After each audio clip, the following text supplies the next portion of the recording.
The ice water experiments of Dachau. In the autumn of September 1942, Dr. Sigmund Rascher, a Nazi physician, began one of the most horrific experiments of World War II inside the Dachau concentration camp near Munich, Germany. Acting under orders from the Luftwaffe, Rascher was told to solve a deadly problem. German pilots shot down over the icy seas of the north were dying from hypothermia before rescue teams could reach them. The mission was to find how long a human could survive in freezing water and how to extend that time. But instead of using simulations or volunteers, Rascher turned to the prisoners of Dachau.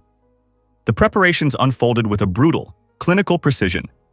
The air in the makeshift laboratory was cold and thin, carrying the scent of disinfectant that failed to mask the underlying dread. Prisoners were dressed in the flight suits of the very airmen their deaths were meant to save. A stark and silent irony. Then came the invasive procedures. Electric thermometers, cold and violating, were forced into their stomachs and rectums to chart the body's internal surrender to the cold. They were then led to pools of icy water that waited like open graves. The climax of this grim scientific theater unfolded like a nightmare, scripted by cold logic and cruelty. In that freezing chamber, every breath became a battle, every scream an entry in a scientist's notebook. It wasn't research anymore. It was a performance of agony, where human life was measured in minutes and silence marked the final result. For nearly an hour, as doctors recorded data with detached efficiency, the subjects' cries would echo before fading into a semi-conscious silence. The experiments split the condemned into two groups. In one, the subjects' head and neck were fixed above the water. In the other, they were fixed below. For this second group, the outcome was invariant. Every person died. The data, meticulously collected from these fatal trials, led to an immediate innovation. Life jackets for German pilots were modernized with a new device. A small, integrated support designed to keep a downed pilot's head and neck firmly above the water's surface. This single, life-saving feature for the Third Reich's airmen was a direct inheritance of the agony in Dachau, a technology perfected by measuring the precise moment a man's screams gave way to the silence of death. The Stanford Prison Experiment.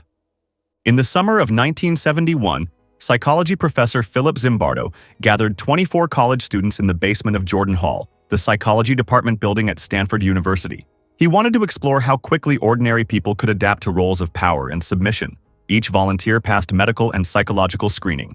They were split into two groups, guards and prisoners. Over several days, the basement corridors were transformed into a mock prison, complete with barred cells, a small yard, and even a solitary confinement room. When everything was set, the experiment began. On the first day of the experiment, police cars arrived at the students' homes.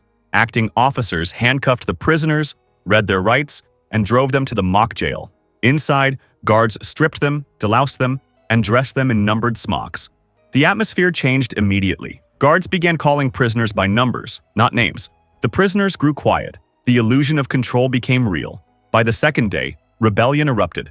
Prisoners barricaded their cell doors, shouting and refusing orders. Guards fought back with fire extinguishers and forced them to strip naked. Professor Zimbardo watched through hidden cameras as the guards invented punishments, push-ups, solitary confinement, sleepless nights. The guards worked in shifts, but their cruelty became a competition. Even the calmest among them began shouting, threatening, humiliating.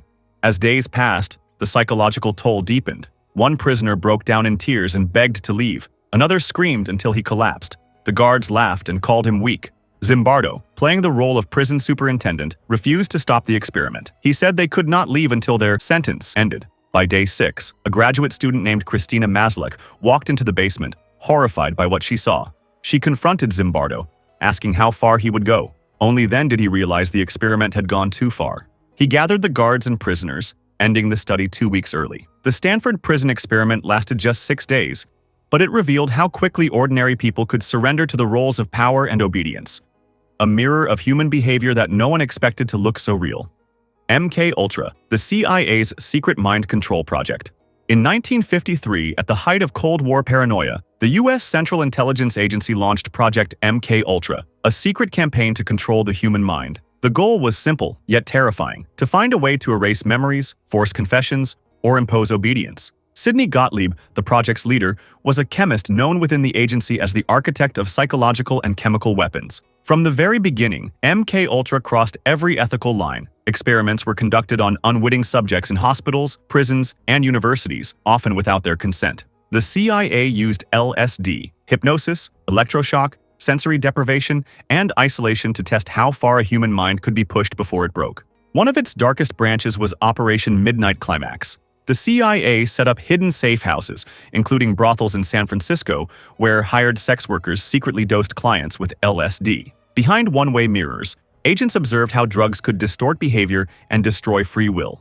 Then came the tragedy of Frank Olson. In 1953, the U.S. Army biochemist was secretly given LSD by his CIA colleagues. Days later, in a haze of paranoia and confusion, he fell from a New York hotel window to his death. The agency called it a suicide, but later evidence suggested something darker. Over the years, MKUltra grew into a sprawling network of over 80 institutions, including universities, hospitals, and mental health centers. Many of its subjects were the vulnerable and voiceless, prisoners, patients, and students who never knew they were part of a government experiment.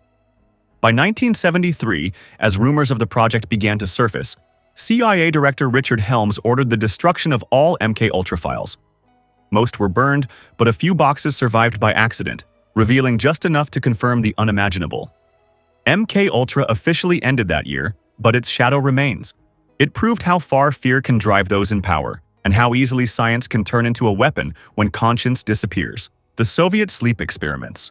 In the 1930s, deep inside the prisons of Stalin's Soviet Union, a new kind of torture began, one that left no bruises. It didn't use whips or chains, it used time.